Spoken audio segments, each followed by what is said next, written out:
Assalamualaikum warahmatullahi wabarakatuh. Bagaimana kabarnya hari ini sahabat Anwar Rosyid?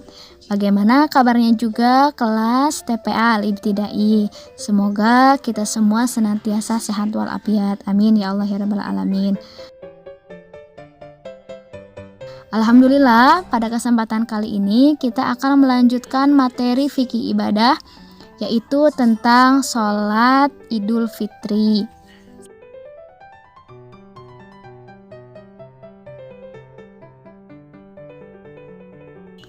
Sholat Idul Fitri adalah sholat yang dilaksanakan pada hari raya Idul Fitri tanggal 1 Syawal, setelah kita melaksanakan ibadah puasa di bulan Ramadan sebanyak 2 rakaat.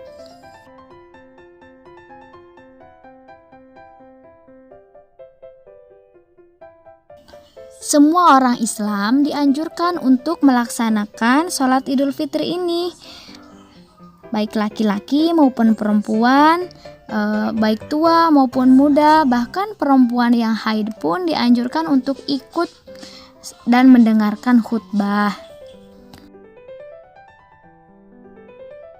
Waktu pelaksanaannya yaitu sejak masuknya waktu duha, kira-kira 15-20 menit setelah matahari terbit sampai matahari tergelincir, yaitu menjelang masuk waktu sholat zuhur.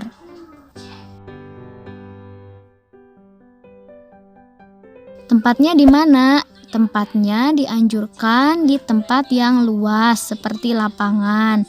Bagaimana kalau saat ini ketika kita tidak boleh berkerumun dan menganjurkan setiap orang di rumah saja? Yaitu boleh dilaksanakan di rumah asalkan tempatnya suci dari najis. Kemudian hukum melaksanakan sholat Idul Fitri. Nah, berkaitan dengan hukum melaksanakan sholat Idul Fitri ini terdapat 3 pendapat yang masyhur di kalangan ulama. Yang pertama yang mengatakan hukumnya adalah sunnah muakkad, sunnah yang sangat dianjurkan, jadi sangat dianjurkan untuk dilaksanakan. Yang kedua, fardu kifayah, idza fa'ala ba'du saqatal kharaju anil baqin. Jadi, apabila sebagian orang telah melaksanakan sholat Idul Fitri, maka gugur kewajiban yang lainnya. Ada juga yang mengatakan fardu ain atau wajib bagi setiap umat muslim baik laki-laki maupun perempuan. Namun dalam perbedaan tersebut tentunya santri-santria tidak usah bingung, karena perbedaan dalam hal fikih itu sudah biasa dan menjadi rahmat bagi kita semua, karena pendapat-pendapat tersebut sesuai dengan alasan-alasannya tertentu.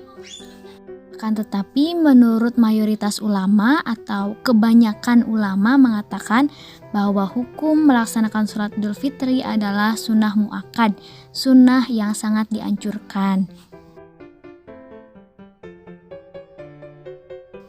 Nah, kemudian ada amalan sebelum sholat Idul Fitri.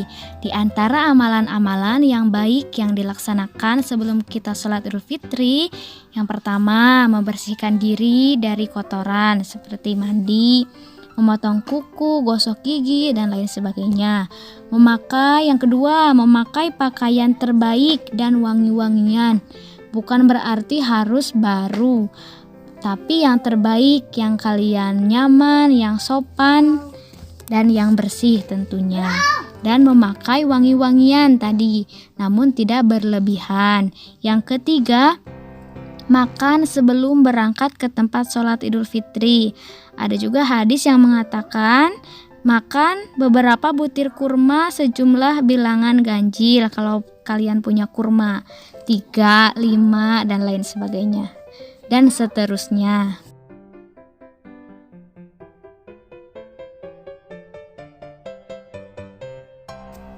Nah, sekarang memasuki tata cara sholat Idul Fitri. Sholat Idul Fitri ini pada dasarnya tata caranya sama dengan sholat-sholat sunnah 2 rakaat lain. Hanya saja perbedaannya yang pertama niatnya. Yang kedua, disunahkan baca takbir 7 kali sebelum Al-Fatihah pada rakaat yang pertama, dan membaca takbir sebanyak 5 kali pada rakaat yang kedua sebelum Al-Fatihah. Ayatnya seperti ini. Usolli sunnatal Idul Fitri rakaataini imaman lillahi ta'ala. Itu menjadi imam. Ketika menjadi imam, ketika menjadi makmum, imamannya diganti menjadi makmuman. Usolli sunnatal Idul Fitri rakaataini makmuman lillahi ta'ala. Nah, setelah niat, kita takbiratul ihram dengan mengangkat kedua tangan. Allahu Akbar. Setelah itu, doa iftitah. Nah, apabila santri kelas TPL Ibtidai ada yang belum bisa atau belum lancar doa iftitah, coba dicek dan diulang-ulangi lagi video di Anwar Rosyid yang bacaan sholat. Ada 2 versi ya, silahkan dipilih salah satunya.